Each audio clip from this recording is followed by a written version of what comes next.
Hi, I'm Dustin Mason from Performance Lexus in St. Catharines. And behind me today is a 2023 Lexus IS 300 luxury package.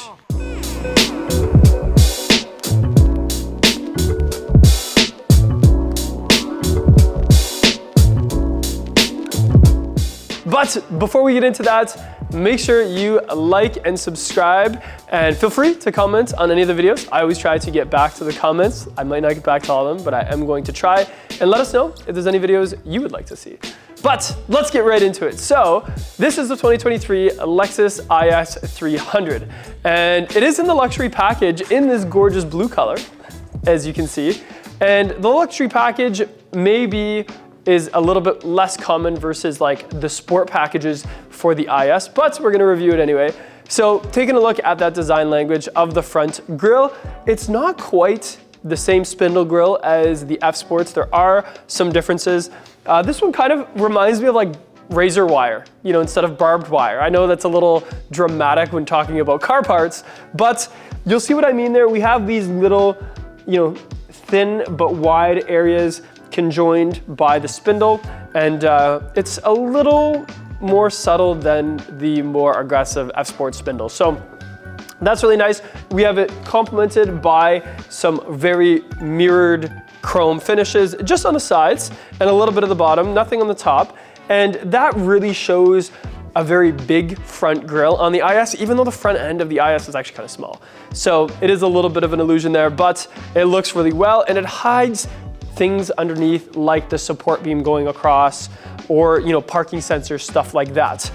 The rest of the grille is, you know, more luxurious. We have big panels here, not much venting, a little bit here with that matte gray finish, but for the most part, all body color. We have a parking sensor and a headlight washer, which I like because of salt on headlights. This cleans it off, which is great. Also, you'll notice the daytime running light is above the headlight instead of below. Most Lexuses are below, except for, you know, the UX, the IS, and a few others. So that's really nice, and it is, when it's on, it's a very nice frosted finish. Really good job there.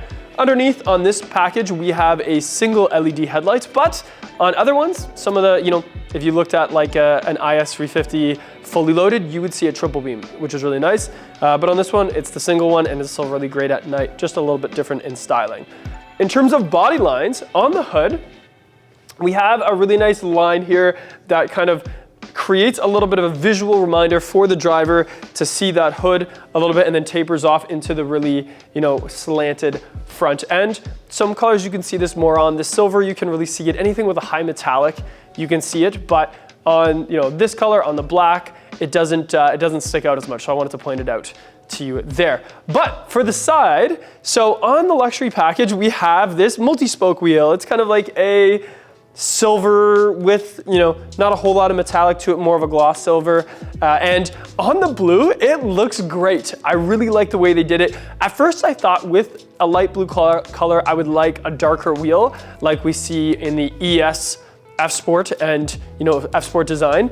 But I think this is the way to go. I really like the silver in this. I think they complement each other. So that is really beautiful. We have some black accents too. We have a black top to the mirror, little vortex generator in this corner. And if you don't know what that is, you know, it's an old Toyota and Lexus little detail. That's nice. And that whole window section is trimmed around in full by the mirrored chrome, which matches that front chrome. So I really like that, and I think it makes total sense. In terms of silhouettes, we have a little bit of angles towards the bottom of the car, which is really nice.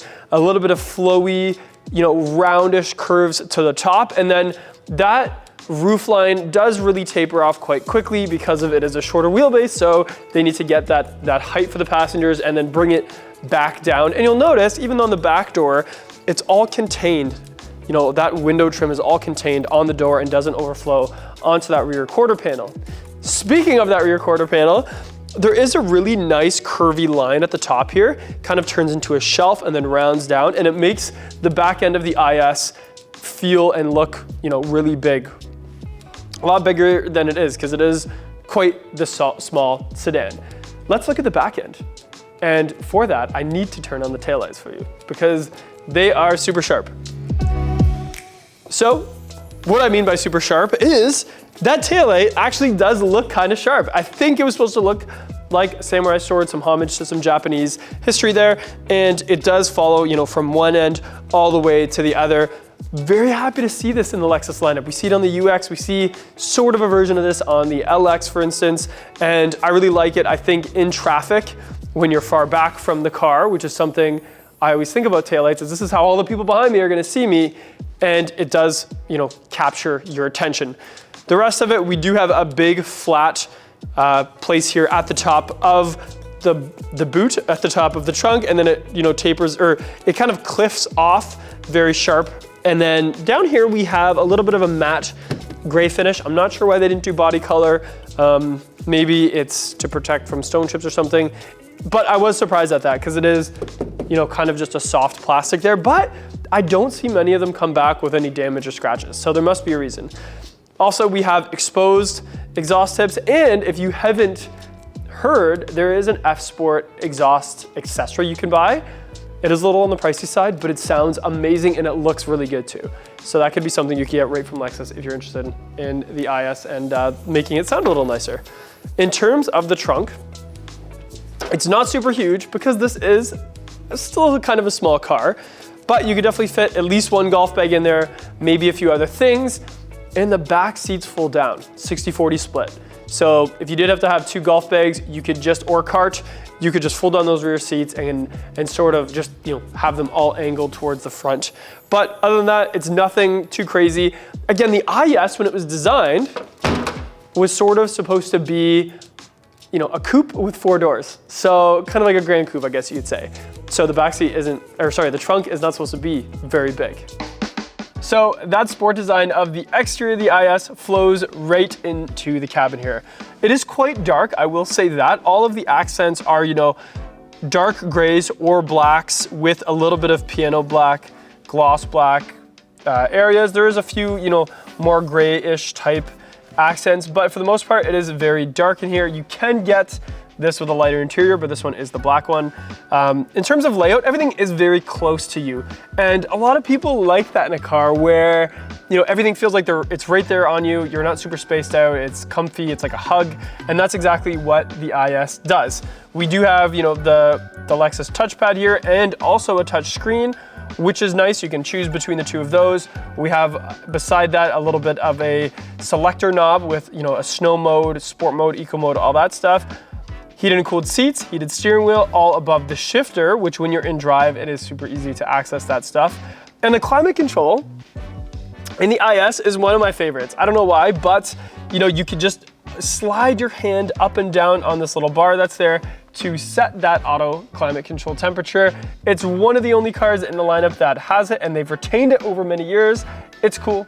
I love when brands and Lexus and Toyota do little cool things that are different from all the other models to differentiate. You don't want to just sit in every model Lexus lineup and feel like you're in, you know, the same car. It's cool to have some differentiating. So that's really nice. The clock on here is gorgeous as well. It's more of a modern clock. So there is like a carbon fiber face to it.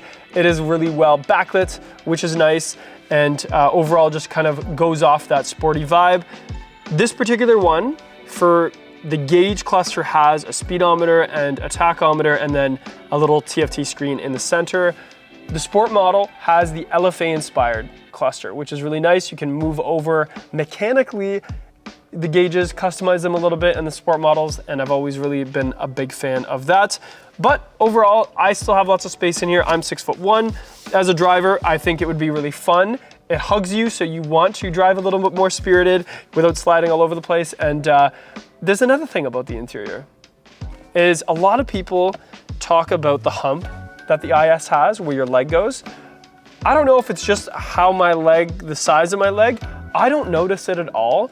In fact, when I first started working here, everybody mentioned that hub or the hump, and I didn't even notice it until someone pointed it out. So it doesn't bother me any, maybe if I really think about it and I try to put my leg on top, but in a normal driving position, I don't even notice it. So you can let me know if you do. The back seat of the IS is kind of small. My head is kind of touching the roof a little bit.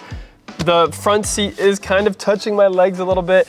There's a massive hump for the drive shaft in the center. So, you know, having 3 people back here wouldn't be the most comfortable thing for me, per se, but 2 people could fit back here. If we were headed to a restaurant with some buddies, I could definitely be back here and not have a problem. But I wouldn't want to be back here for a road trip from Toronto to Florida, for instance. I don't think that this would be the car for that, and it's not really supposed to be. It's supposed to be kind of a sporty, coupe-ish sedan, and it just so happens to have a back seat that works. So no big deal there. We do have an armrest that comes down with some cup holders that fold out. Nothing to write home about there, but it is there. And we do also have some vents, which is surprising because of a lot of times small cars like this don't have vents for the back, but they are there. They still have some piano black bezels, and you know, overall, there is a back seat here. It's just not very big, and it doesn't need to be. So who is the IS for?